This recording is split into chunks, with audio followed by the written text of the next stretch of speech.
Divine Seven continued softly. Seraphira had always warned Tyrain about his servant, Id, and constantly urged him to be careful around him. Tyrain, however, had already been planning to leave Beetlejuice and live somewhere far away with Alphs. With his demon king father preoccupied with Orion, Tyrain felt that his opportunity to begin that transition and leave Beetlejuice for good would come soon. Because of that, he kept a sharp eye on Yid's actions. Over time, Tyrain began staying away from Beetlejuice and visited only rarely, and eventually, that became the norm. Everyone seemed to accept this arrangement. Everyone except Yud. Meanwhile, the nations surrounding Beetlejuice grew increasingly fearful of Orion's power. They decided that Orion had to be killed before he reached his full potential, believing that once that happened, it would be too late to stop him. The Demon King knew this and devoted enormous resources to securing Orion's safety. He appointed Kai to remain at Orion's service at all times. Kai was originally from the Scythe system and had moved to Betelgeuse to become Orion's teacher and loyal servant. Then, on one stormy and rain-soaked day, a coalition of foreign nations launched a strike against Beetlejuice in search of Orion, intending to kill him. Among those nations were the Dybbuk and the Wendigo, along with several others that had secretly concealed themselves behind those two powerful forces. The news of the strike did not come as a surprise to the demons of Beetlejuice. Usually, however, the technology and power of the Dybbuk and Wendigo were not considered as advanced as those of Beetlejuice. Yet this assault was different.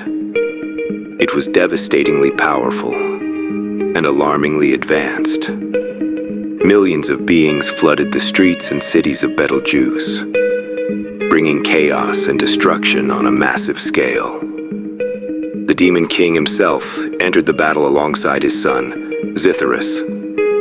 At that time, Tyrain was away from Beetlejuice.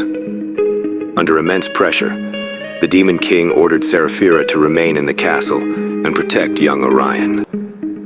But as the attacks intensified, he found himself in desperate need of her help as well, and he summoned her to the battlefield. He instructed her to leave Orion in Kai's protection within the castle and come aid them in the war.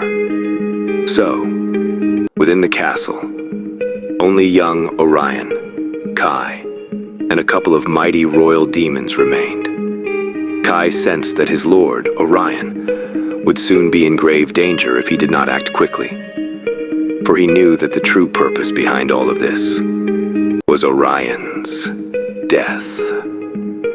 Divine Seven paused and looked softly at Orion, silently inviting him to continue, if he still remembered what had happened. After a brief silence, Orion spoke steadily, as though he had not been at the very center of the story he was about to tell. I always felt surrounded and overprotected, unlike the other royal children my age. The priests and royal children were free and happy. They played as they pleased and did whatever they liked, while I lived under endless restrictions, being told what to do, what not to do, how to behave, and how not to behave. The only one in whose eyes I was allowed to be a child was Kai. Secretly, he let me be myself and act my age without reporting everything to my grandfather.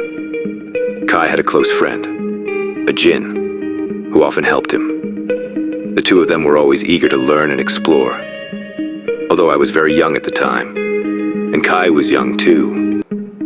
I still remember that incident clearly. The people in the castle tried their best to hide everything from me so I could live as normally as possible.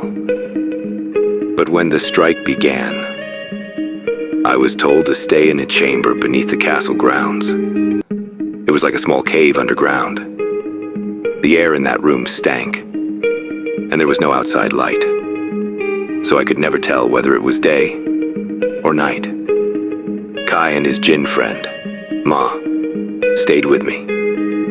To distract me from what was happening, they told me that this was part of my training, and that I needed to endure it patiently to prove how mature I was. So I endured being trapped there for some time. But whenever Kai went out to get supplies and returned, I could feel his growing worry. Then one night, I overheard him whispering to Ma that we needed to run away soon. That very night, they woke me in the middle of the night, and we returned to the castle.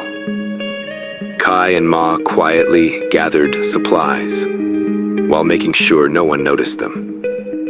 Then the three of us went to a strange and well-locked room in the castle.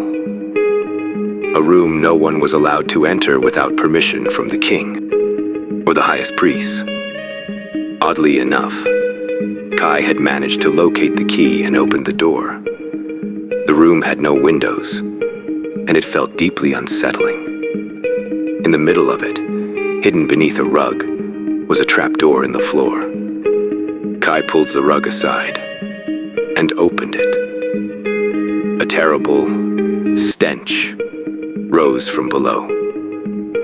It was sulfur dioxide, and I knew that if sulfur dioxide was coming from there, then this chamber must connect to one of the volcanoes of Beetlejuice. I did not understand why Kai wanted us to go inside, but I followed his order.